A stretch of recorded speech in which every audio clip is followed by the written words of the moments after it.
Le gingembre est l'une des épices les plus célèbres qui soit. C'est connu à travers plusieurs continents et ça ne s'utilise pas toujours de la même façon. Certains les croquent frais, d'autres les utilisent en jus, en sauce, en soupe, en bouillon et parfois il nous arrive de faire plusieurs différents types de mélanges.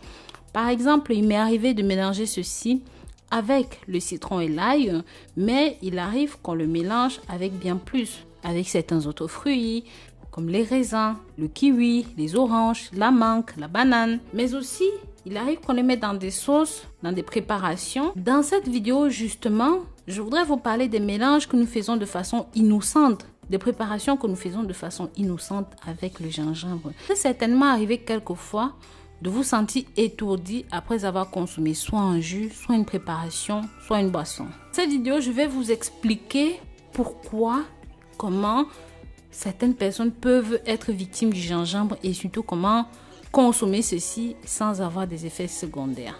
Bienvenue dans cette nouvelle vidéo.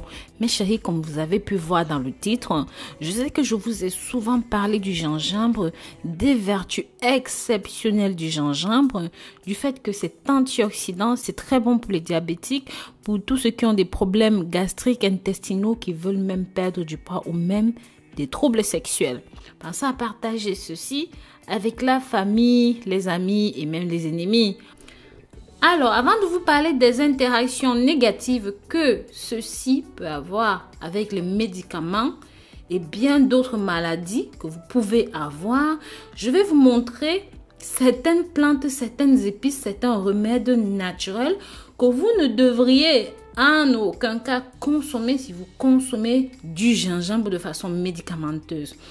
Par exemple, si vous souffrez d'anticoagulation, vous ne devez pas mélanger l'ail, l'oignon, le clou de girofle, le fève de tonka, le ginseng ou même les graines de lin, de curcuma, le ginkgo biloba, l'extrait de pépins de raisin, la quercétine, l'angéline, la vitamine E avec le gingembre. Je vais vous mettre la liste dans les commentaires. Je précise ici que c'est si vous souffrez de problèmes de coagulation sanguine, faites bien la différence parce que je sais que vous allez venir me chercher dans les commentaires. Et parce que ceux-ci ont des effets sur la glycémie, l'ail, l'aloe vera, la cannelle, le chardon-marie, le Q10, le curcuma, ginkgo biloba, le ginseng et l'oméga 3. Vous ne devez pas les consommer en même temps que le gingembre si vous avez des problèmes de diabète, si vous avez des problèmes de glycémie.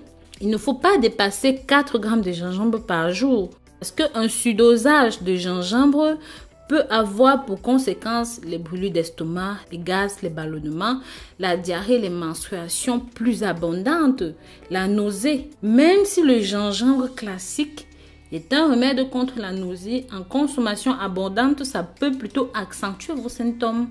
À la moindre alerte, c'est très simple. Il suffit de réduire la dose, voire même cesser ponctuellement sa consommation. Maintenant, notre sujet brûlant, si vous êtes une femme enceinte. Beaucoup de femmes enceintes prennent le gingembre pour apaiser les nausées pendant la grossesse. C'est vrai que vraiment c'est très efficace contre l'envie de vomir parce que moi-même j'ai consommé ça. Mais encore une fois, il faut respecter les dosages. On a vu à plusieurs reprises où ça a provoqué des contractions chez les femmes. Donc vraiment faites bien attention à cela. Et bien sûr, il est fortement déconseillé de consommer de l'infusion au gingembre aux dernières semaines de grossesse. Ça peut occasionner des saignements. Je vous conseillerais même de prendre carrément l'avis de votre gynécologue ou même de votre médecin pour en savoir plus.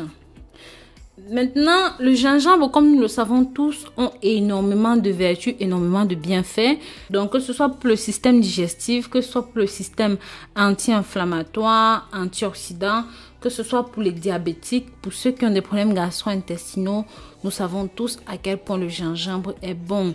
C'est pareil pour les hommes qui souffrent de fatigue et de faiblesse sexuelle.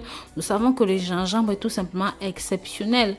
C'est la raison pour laquelle je vous demande de faire ces mélanges avec beaucoup de parcimonie, de faire ces préparations avec beaucoup de parcimonie. N'hésitez pas à me dire dans les commentaires de quelle façon est-ce que vous utilisez le gingembre dans votre pays. Donc, Je vous dis à très bientôt pour de nouvelles vidéos. Si vous avez aimé, mettez des pouces en l'air. Pensez à partager ceci avec la famille et les amis pour que ça touche un maximum de personnes. Bisous, bisous.